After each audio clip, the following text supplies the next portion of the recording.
Testing, testing, testing. Hey, what's up, hunters? I'm actually here bringing you guys another video. This time we're actually going to do something a little bit different. We're going to be doing a tutorial video to show you how to do an under 5-minute run. Now, the first video I'm going to make, I'm actually going to do it with the greatsword. We're going to go ahead and try and get under 5 minutes against Nergigante, and the train of thought that I normally go through when I do this.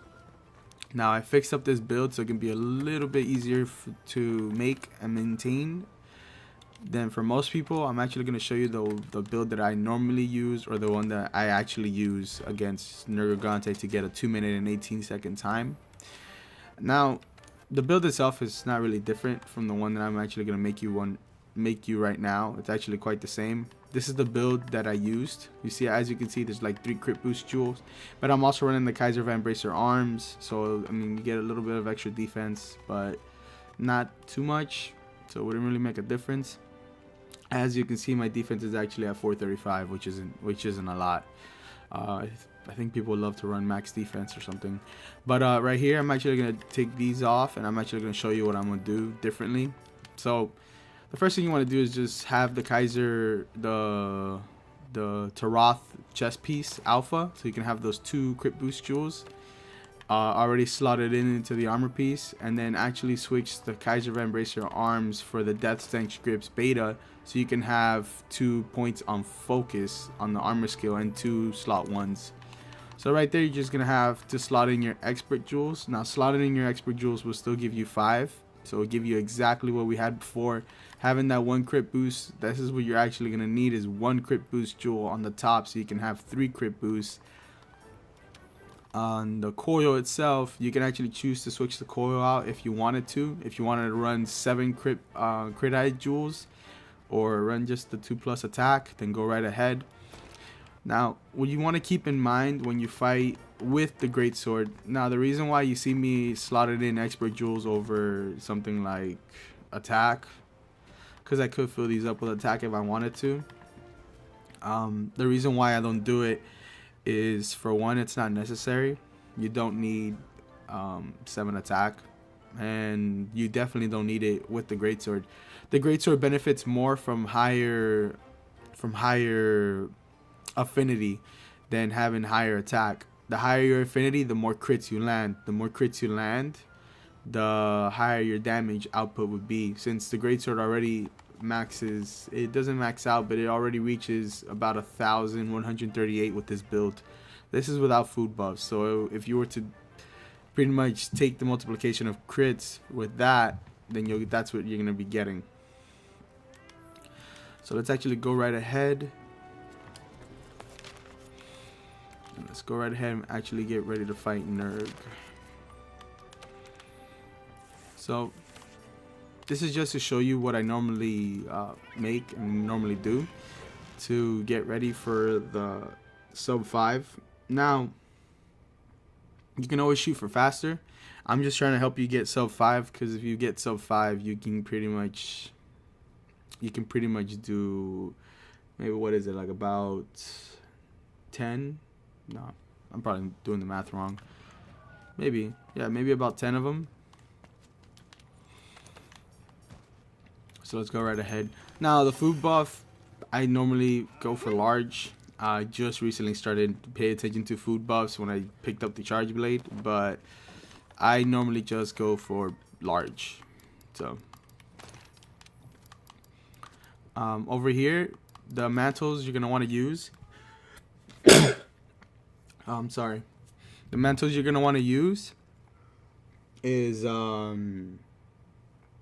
Rocksteady, so that you can always perform your true charge slash, which is where your max damage is gonna come from. And you're gonna want to use the affinity booster for that extra 50% crit. Yes, I think we have 15, and then 50 will be above 100, but you're gonna want to get 100% right off the beginning until you lose the infinity booster. You'll probably end up killing Nerg before the infinity booster is gone, or you'll probably knock him over before your you'll probably end up killing him before your Rocksteady's over. That's what you want to achieve. You want to achieve to kill him before the Rocksteady's gone, so that Nerg can't really hurt you. So let's go right ahead. Let's get this ready. Oh wait, actually, where is it?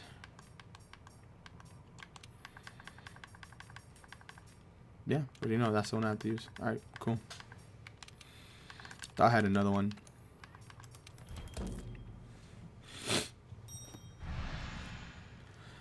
All right, let's go ahead and try to get that kill. Oh, by the way, if you're gonna bring your cat for this fight, make sure that when you bring your cat,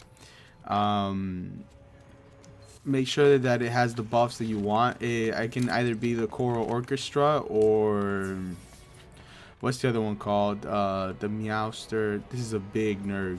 Oh damn, he's big. Oh no, he got flashed. Oh, too bad.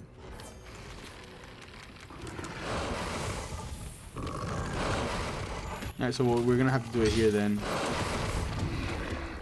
I was hoping not to do it here. I was actually hoping to do it on the top, but we have to compromise. So let's actually go ahead and start beating on him while he's doing whatever he's doing. Let's actually go right ahead.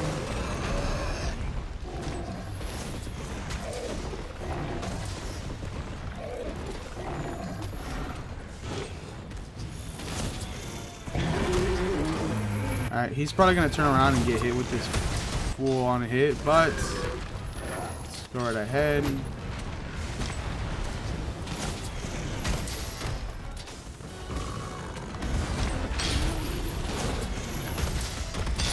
Now, Nerg, you're going to want to be careful when you use Rocksteady, because as you can see, he's actually doing quite a lot of damage to me. So you're gonna want to be careful with where you hit him and if you let him hit you long enough. So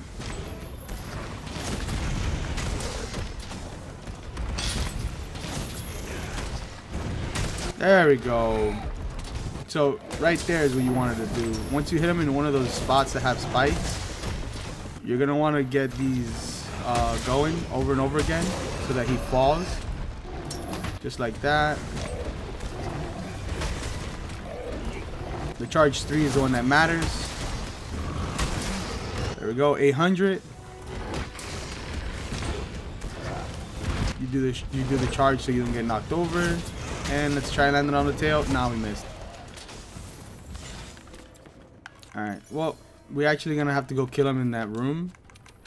As you can see, you never want to stop swinging. And if you have health augmentations, you'll do perfectly fine against Nerg. Nerg is probably one of the easier monsters to fight, so if you ever get his bounties, don't get discouraged about, oh, now I have to fight Nerg, he's gonna one-shot me. Just keep wailing on him and he'll eventually die. When you do team fights, that's where it actually gets a little bit harder. Team fights is actually a bit harder with Nerg, just because of I don't know, I'm probably gonna do this wrong, but yep, I did it wrong.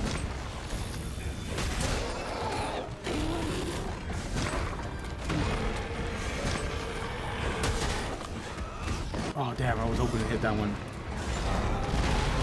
Alright, but yeah, don't get discouraged. If you do this in team fights, then yes, Nerg will be the hardest monster to fight, but he's actually quite easy. He is intimidating, but you can actually get him in under 5 minutes, even if you were to play aggressively bad, like I just did. You'll still be able to get it under 5 minutes. Just don't be scared. Just go right ahead and go for it. You have nothing to lose, and you get rewarded with a gem. Nah, I'm just kidding. You don't get a guaranteed gem. This is just luck. 2 gems in a row. This is bad. I did not expect to get 2 gems in a row. And I actually needed the gems because I actually ran out. Since I've been working on a bunch of new weapons. Well, guys, I did not expect to get 2 gems. Like I said, if you found this video helpful, I'm actually going to be doing more of these. You just have to let me know what weapons you want to see. Is either you want to post them in the comments in the YouTube video, or if you want to post the comments in the Facebook post that I normally leave these videos on. Now, if you did find this helpful, like, share, subscribe. If you're going to do this with multiple people, I suggest you do it with hammers, You can get this done in under 2 minutes with in under 3 minutes with hammers if your team is really good. And this is if you do team fights. If you do them solo with hammers, then you're gonna have to concentrate more because Nerg will be on top of you more often. Now, like I said, you found this very helpful, just leave a like, subscribe, and I will be catching you guys later. Peace out.